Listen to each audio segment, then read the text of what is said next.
क्या आपने कभी नोटिस किया है कि कैसे आरबीआई यानी कि central bank of India control करती है इन्फ्लेशन को? या आपने कभी ये नोटिस किया है कि कभी कभी बैंक इंटरेस्ट रेट अचानक से बढ़ जाते हैं या बैंक इंटरेस्ट रेट अचानक से कम हो जाते हैं? या तो आरबीआई की थोड़ी सी पॉलिसी चेंजेस में कैसे स्टॉक मार्केट रिएक्ट करता है। अगर आपने इन सब के बारे में अभी तक नहीं सोचा है तो थोड़ा सा सोच लीजिए, इसका हम सॉल्यूशन जानेंगे कि ये एक्चुअल में इसका कंसेप्ट क्या है। इस वीडियो में हम क्या डिस्कस करने वाले हैं, जितने भी क्वेश्चंस मैंने आपसे पूछे कि आरबीआई क्या करता है, उसका सबका आंसर है मॉनेटरी पॉलिसी। इस वीडियो में हम पढ़ेंगे मॉनेटरी पॉलिसी क्या होती है, उसके ऑब्जेक्टिव्स क्या है और मॉनेटरी पॉलिसी के टूल्स क्या है। अगले 5 मिनट में आपको मॉनेटरी पॉलिसी बहुत आसानी से समझ में आ जाएगा। लास्ट की वीडियो में हमने फिस्कल पॉलिसी पढ़ा था, अगर आपने नहीं देखा है तो मैंने डिस्क्रिप्शन में लिंक दे दिया है, आप जाके चेक कर सकते हैं। तो चलिए जानते हैं मॉनेटरी पॉलिसी क्या है। मॉनेटरी पॉलिसी यानी कि टाइम टाइम पे जो हमारी सेंट्रल बैंक ऑफ इंडिया है वो बैंक के इंटरेस्ट रेट को या इन्फ्लेशन को चेक करते रहती है, और अगर मार्केट में महंगाई ज्यादा है या ग्रोथ कम हो रही है तो उसमें मनी सप्लाई को रोकने के लिए हमारी जो आरबीआई है वो कुछ स्टेप्स लेती है, और जो भी वो स्टेप्स लेती है उनको हम मॉनेटरी पॉलिसी के अंदर देखते हैं।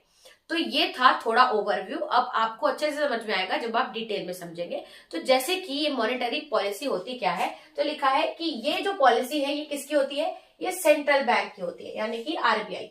ये कंट्रोल करती है मार्केट में मनी सप्लाई को। अब इसका मैं इजी एग्जांपल देती हूँ। मान लीजिए कि मार्केट में बहुत ज्यादा महंगाई है यानी कि इन्फ्लेशन बहुत ज्यादा है। इन्फ्लेशन क्यों है, चीजें महंगी क्यों है, क्योंकि लोगों के पास पैसा है या स्पेंडिंग पावर बढ़ गया है लोगों का।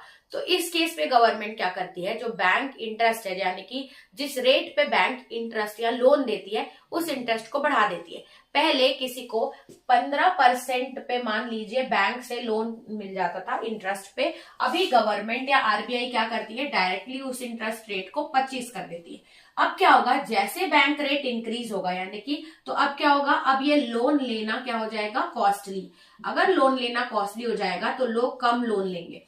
लोगों के पास अगर लोन लेने की कैपेसिटी नहीं रहेगी यानी कि उनके हाथ में स्पेंडिंग यानी कि खर्चा करने का पावर क्या है, लो हो जाएगा। जब उनका मार्केट में मनी ही नहीं होगा, उनका परचेजिंग पावर ही चला जाएगा, तो मार्केट से इन्फ्लेशन क्या हो जाएगा, कंट्रोल हो जाएगा। इसलिए बैंक कभी कभी इन्फ्लेशन को कंट्रोल करने के लिए बैंक के इंटरेस्ट रेट को क्या कर देती है, बढ़ा, जिससे कंज्यूमर के पास पावर नहीं रहता सामान खरीदने का। और अगर मार्केट में मनी सप्लाई ही नहीं होगा बैंक्स के थ्रू तो ज्यादा मनी सप्लाई, अगर मनी सप्लाई ही नहीं होगा तो फिर धीरे धीरे इन्फ्लेशन क्या हो जाएगा, कम हो जाएगा, क्योंकि लोग डिमांड नहीं करेंगे। और अगर डिमांड मार्केट में सामानों का नहीं होता है तो डिमांड ना होने से प्राइस क्या हो जाता है, कम हो जाता है। अब इसका अपोजिट देखो, मान लो कि पहले 10% में इंटरेस्ट मिल रहा था और हमारी इकोनॉमी में ना कोई सामान ज्यादा खरीद नहीं रहा, ग्रोथ नहीं है, डेवलपमेंट नहीं है। इस केस में क्या करेगा, यानी कि सीधा सिंपल ये पता चल रहा है कि मार्केट में लोगों के पास पैसा ही नहीं है, उनके पास स्पेंडिंग पावर नहीं है, इसलिए ग्रोथ नहीं है और मार्केट अच्छे से नहीं चल रहा क्योंकि कंज्यूमर स्पेंड करने ही नहीं आ रहा मार्केट में। तो इस केस में क्या करेगी गवर्नमेंट, इंटरेस्ट ये जो हमारी गवर्नमेंट बोल रही हूँ, सेंट्रल बैंक इंटरेस्ट रेट को कम कर देगी। This is just an example. तो अगर 10% में लोन दे रही थी तो उसको कम करके 7% कर देगी। अब जैसे ही बैंक इंटरेस्ट रेट कम होगा, लोगों के पास वो ज्यादा लोन ले पाएंगे। अगर ज्यादा लोन ले पाएंगे तो उनके हाथ में मनी आएगा यानी कि उनका परचेजिंग पावर इंक्रीज हो जाएगा। जैसे मार्केट में पैसा आएगा वो अपनी स्पेंडिंग मार्केट में बढ़ा देंगे, और स्पेंडिंग होगी तो एम्प्लॉयमेंट अपॉर्चुनिटी जनरेट होगी और हमारी इकोनॉमी ग्रोथ होगी। यानी कि इकोनॉमी में ये दोनों चीजें, चाहे इन्फ्लेशन हो चाहे हमारी ग्रोथ हो, इसको मॉनिटर करने के लिए RBI time to time bank interest rate को चेंज करता है और फिर उससे मार्केट अफेक्ट हो जाती है। एक सिंपल इंटरेस्ट रेट के चेंज करने से कितने सारे एस्पेक्ट चेंज हो जाते हैं लोगों के। तो मेरे हिसाब से आपको ये मॉनिटरी पॉलिसी समझ में आ गई होगी। तो देखते हैं इसमें, जैसे मैंने आपको समझाया वो थ्योरेटिकल दिया है। सेंट्रल बैंक टू कंट्रोल, ये मनी सप्लाई को कंट्रोल करती है कि क्रेडिट अवेलेबिलिटी, बैंक इंटरेस्ट को चेंज करके बैंक ये देखती है कि क्रेडिट हमें अवेलेबल करना है या नहीं। उसके बाद इंटरेस्ट रेट को वो चेंज करती है according to the situation of the market. अब मॉनेटरी पॉलिसी कौन कंट्रोल करता है, किसके हाथ में है, तो ये मैंने आपको बताया, सेंट्रल बैंक यानी कि रिजर्व बैंक ऑफ इंडिया।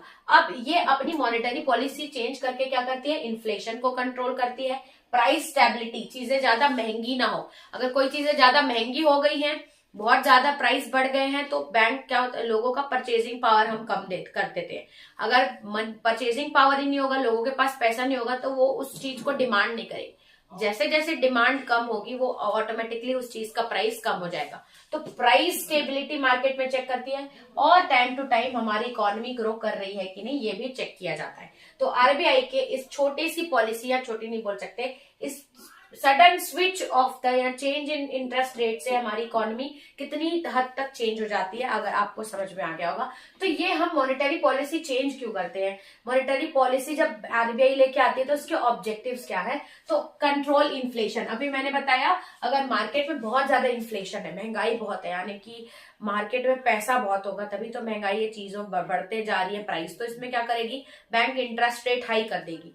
जैसे बैंक का इंटरेस्ट रेट हाई होगा, लोगों के पास लोन, क्योंकि लोग नहीं लेंगे लोन, अगर लोन कम जा रहा है यानी कि बैंक से पैसा मार्केट में कम जाएगा तो लोगों के पास ज्यादा पैसा नहीं बचेगा, उनका परचेजिंग पावर कम होगा।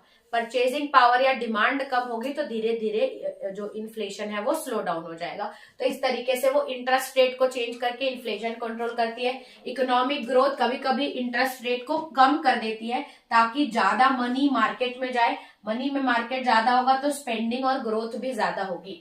उसके बाद मनी सप्लाई को कंट्रोल करती है कि time to time interest rate को चेंज करती है कि कितना मनी अब मार्केट में जाना चाहिए। ये सप्लाई भी कौन देखता है, हमारी मॉनेटरी पॉलिसी के अंदर आता है। अब ये मॉनेटरी पॉलिसी में क्या क्या टूल्स है, कैसे चेंज करती है, तो जनरली ना इसके दो टूल्स होते हैं मॉनेटरी पॉलिसी के। एक क्वांटिटेटिव होते हैं जिसमें वो लोग रेट्स के हिसाब से, प्राइस के हिसाब से चेंज करते हैं, नंबर्स के हिसाब से क्वांटिटेटिव।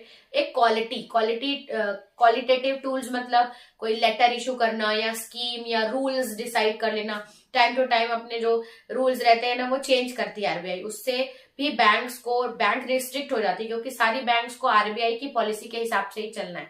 तो पॉलिसी में चेंजेस आते हैं तो उस हिसाब से ये क्वालिटेटिव यानी कि नंबर्स में चेंज नहीं करना। तो ये मैंने कुछ लिखे हैं, इसका एक्सप्लेनेशन हम नेक्स्ट वीडियो में देखेंगे क्योंकि इस वीडियो बहुत ज्यादा लंबी हो जाती है वीडियो, इसलिए मैंने सिर्फ लिखा है। नेक्स्ट वीडियो में हम क्वालिटेटिव और क्वांटिटेटिव दोनों डिस्कस करेंगे, ठीक है। तो आई होप इस वीडियो में आपको मॉनेटरी पॉलिसी आसान से समझ में आ गई, आपको ये पता चल गया होगा कि क्यों सडन होम लोन्स, ईएमआईज या इंटरेस्ट रेट इंक्रीज हो जाते हैं, कैसे स्टॉक मार्केट रिएक्ट करता है छोटे से आरबीआई पॉलिसी के चेंज होने से। तो आई होप आपको एक कंसेप्ट क्लियर हो गया होगा। तो अगर आपको इकोनॉमी से रिलेटेड और भी वीडियोस चाहिए, चाहे वो रेपो रेट हो, बैंक रेट हो, तो आप बिल्कुल कमेंट में मुझे बता सकते हैं। और ये वीडियो आपको अगर अच्छी लगी हो तो don't forget to subscribe my channel. Thanks for watching.